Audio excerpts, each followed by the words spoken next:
Okay, so this morning let's back up. I had a customer come in a couple of weeks ago that had taken this class from me 20 years ago. That's how old this pattern is. It was a free pattern that was given to me when I worked at CS Sewing 23 years ago, 24 years ago.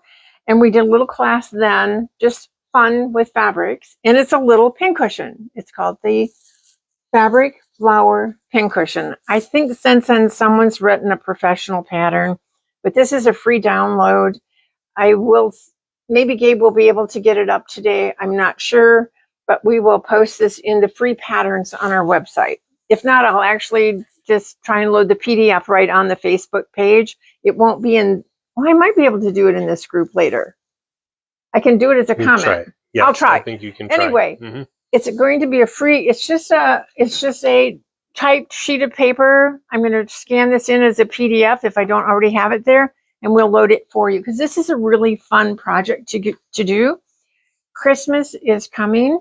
We've had quilters coming in and saying, I'm already starting to look for gifts for my quilting friends. And you can do this out of fat quarters. Running yardage is probably a little bit better, so you won't have quite as much waste.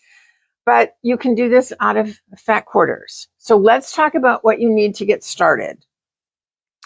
So you're going to need a hand needle and sewing thread, and I do recommend a very strong thread. So use a buttonhole thread or a carpet thread, or if you're using a quilting thread, use double.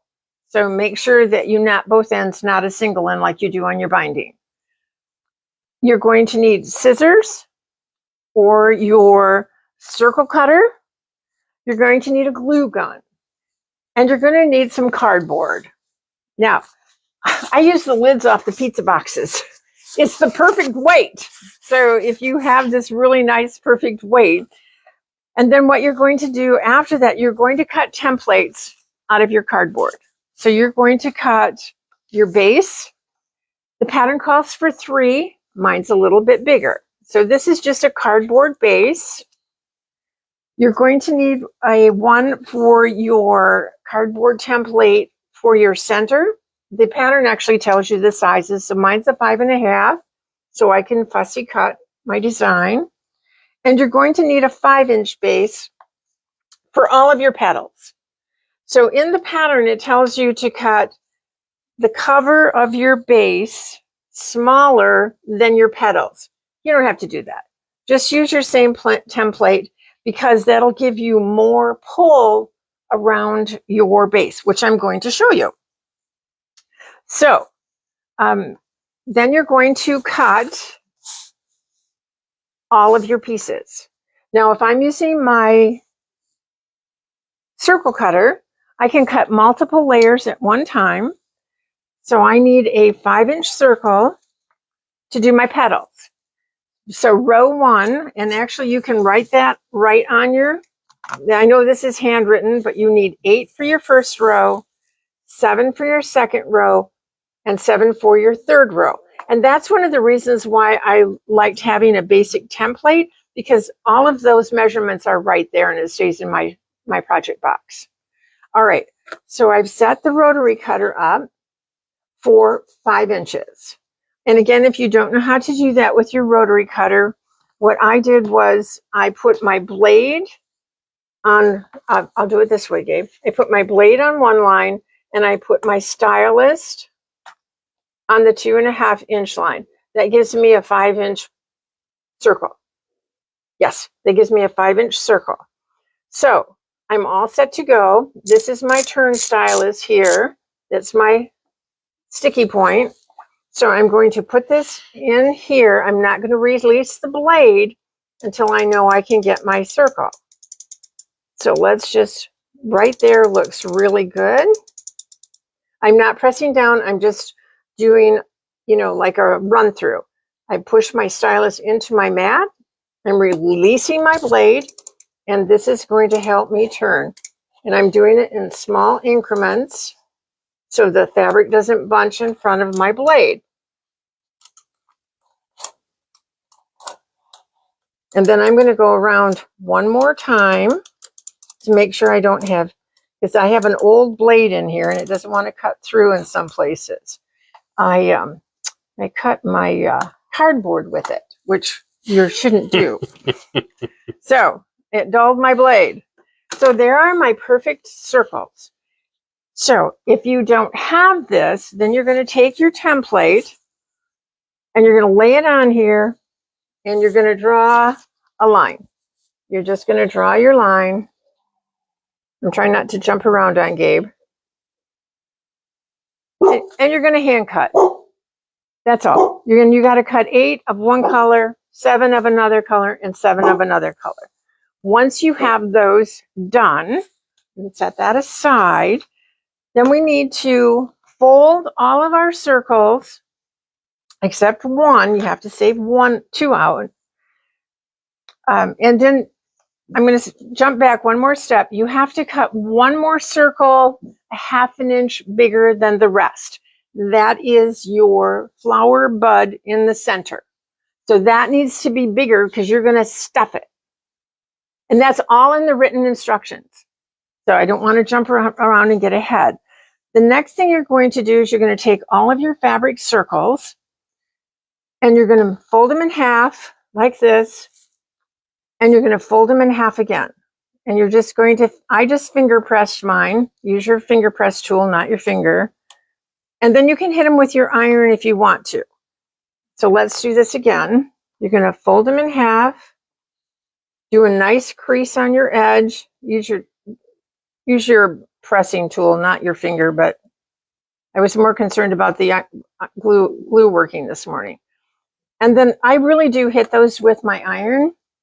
But you don't have to, because if you want them to be a little fuller and not crisp, you don't have to do that. So you're going to go ahead and you're going to fold all of your flowers. Get them all folded, which I have already done. And then what we have to do, let's set these aside. Then what we have to do is we have to take those flower petals. And this is where I need my glasses. And I've already strung some on here. Now here's the tip. When you're sewing these on, start at your folded edge. See, there's your folded edge. Your pie piece is your folded edge. Bring your needle up about 1/4 inch from your edge, or a little less, from the bottom. You have to come up from the bottom, and I'll show you why. Now, we're just going to run some running stitches here. Take our time, feed your needle. Let's pull them through. Let's keep going. If you're not right on the edge, that's fine. All right, we're getting to the end. This is important. So I can either go down here now, or I can take another little stitch here and then go down. But you need to come out of the bottom. You're going to come up from the bottom and you're going to go down from the bottom. Now, why would we do this? Okay, we want our petals to cup. Here, let's just start. And then now I've got all of these on. Let's just lay them out going in the right direction, just like this. And we're going to pull our thread. And they're gradually all going to pull, just like this. But look what's happening. These are forming a petal cup. I've done so many of these where I haven't done that, and the petals don't want to nestle right. And as you can see, I need really strong thread. So let's keep these going down, pull them down. Now I am not going to tie this off until later on in the steps, but look how nicely those are cupping now. So that's what you want. See how by cupping them, they're forming the upright petals like this. See, isn't that cool? Yeah, perfect. So I'm going to take one more stitch and I'm going to come up from the bottom. So this is my last petal. This is my first petal, and I'm coming up from the bottom where I started. I've got to go in a little further. And I'm going to pull these together. Look at that. Isn't that not sweet? Okay, But I'm not going to sew these off yet because I want to show you something else. And this will be all in steps. So that step is done, but you have to do all of your rows. See? You have to do all of your rows. So now we've got our rows done. Let's get our base done. So this is our cardboard base that stays in the pincushion. Now, in your instructions, it tells you just to do fabric like this. So, and then you're going to ease that around, and that's nice and flat, and it looks nice. And then I thought, well, why don't I add a layer of batting? Because that'll make it even nicer. So if you take this, just scrap bat, super thin, poly, doesn't matter. Cut it to the size of your circle. You want it this size. See? There's your circle size. Will a machine basting stitch work? No. Okay. You can't do the machine basting stitch. The question, like Gabe said, can you use a machine basting stitch? No. Simply because it's not going to go down and up unless you program it that way. Because it has to come up from the bottom and it has to go down from the top to cup. If you can get your machine to do that, more power to you. But if you can get your machine to do that, then absolutely, yes, you can use a machine basting stitch. But that's really important. When you see how this cups around your petals, you really have to have them cupping. They really need to cup, to hold like a lily. All right, so I've got my batting in there, and I've got my cardboard in there, and I've already done, if you want to do a basting stitch on your base, that's fine. It doesn't matter here. And now we're going to pull our threads tight. Now, look at the difference. It's really a little bit more professional looking with the batting in it. It's a little sweeter, and I think it'll actually wear better when you're moving it around. Then you're going to knot that off, and that's your next step. Okay, so once we have that done, then we have to go to our, where's our other base? I have one done, already done, and I have the batting in there, and I've got fuzz all over it. Now, the next step is we have to position our flowers. So I did this. Last night I made my first row. So I made my row and I gathered my fabrics in so that they just covered where my gathered stitch. See, they just covered where my gathering stitch was, because you want it as far out as you can get it on your base. So see how that looks on the bottom? Now what we're going to do, I'm going to go over here, Gabe. I have my glue gun all ready to go. I'm running glue, and you're going to need a lot of glue. I'm running glue all around the base. Don't get your fingers in there. And I have a spare coming up here, so get that going. Then you're going to take your petals and very carefully put them on. Oop. Don't. There you go. Keep your fingers out of the glue. And you do have to use a glue gun. Elmer's glue 505. That doesn't dry fast enough for you to do these. Then once you have them on, press them in place. So there we. I can't imagine the 505 would hold long enough. No. You really do need, and these aren't expensive. I don't know. I don't even remember where I got mine, but, and you can buy the glue in the bulk, but that's nice and set already. That's ready to go for the next step. So the next step is going to be, and this is where I get to show you, I've already got this ready, and I'm going to go again into my first petal,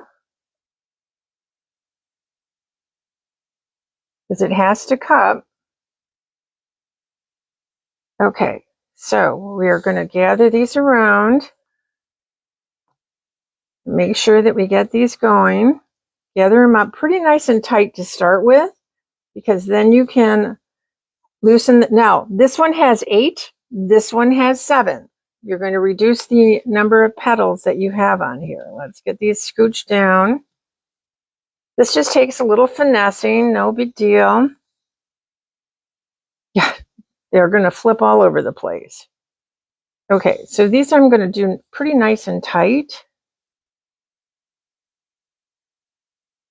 And then I'm going to do another stitch. So I'm going to take a stitch here, and I'm going to go back in here because I want those to cup there.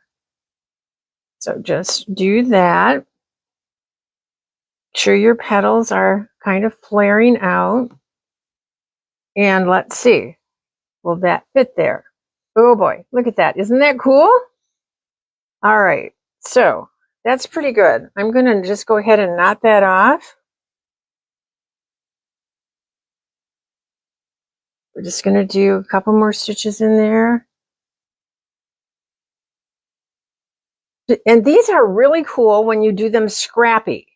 So if you have leftover cave or leftover Tula, you have Halloween, Cami, Halloween. All right, so we're going to just tie this off, knot it good. All right, tight, snip your thread. All right, now I'm just going to kind of fluff out my petals so that they're sort of even going around here. You don't have to fuss too much. And then we're going to lay this on here, and I'm going to try and offset my petals. Yeah, that looks really nice. Okay, so next step, more glue. So now I'm going to glue right on the other one.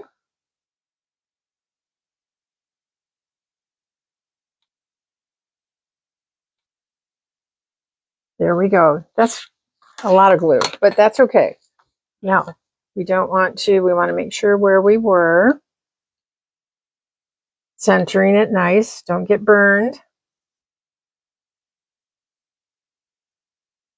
So you'll have to adjust these pretty quickly, but that's okay. So there's row 2.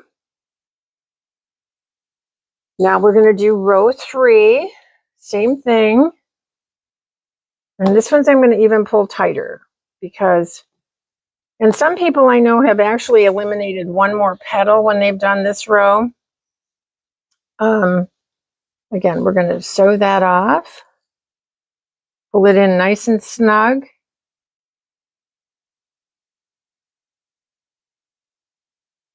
And I'm just making sure that my pieces are cupped. You want the petals to cup and not. Oop, now I'm all tangled up. That always happens when you're hand sewing. And knot. Make sure you get those knots good because when you go to put this in, if they're loose, then it'll come undone. I've done it. All right, next row. Just like that. See how those are layering now? That's kind of pretty right there. And I'm going to grab another glue stick just in case. Okay, so let's take this out. Run another bead. Now I'm going right on the fabric.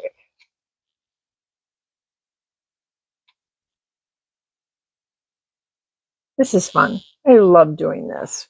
I forgot how much until she came in. And all right, so we're going to do right here and right there. Oops, the glue is warm. Make sure you press this down good so it soaks in. Okay. Now you've got all your layers, and I'm just going to grab, so on my centerpiece, let's talk about this a little bit. This, I tried to center the Cupid on top. It's pretty good. I like it. But the thing I wanted to tell you about today is I stuffed this with wool batting. So when you have leftover wool batting from your quilts, don't throw it away. Make your own stuffing. And that's what I did last night. I took up lots of this, and you cut it with your rotary cutter. make sure you keep your fingers out of the way so you don't end up like that. So I could not figure out what I did. And all right, Gabe's laughing. Sorry, folks, camera shaking. I did it. I keep telling all my students and my customers, keep your fingers out of the way. And what did I do? Wham! Boy, that blade is sharp. All right, so you're going to gather this up, and you don't knot it off until it's nicely stuffed. So it's nicely stuffed. I don't really need any more in there, and I'm kind of flattening it out now because I have to cover that center. And then the next step is going to be one more row of glue.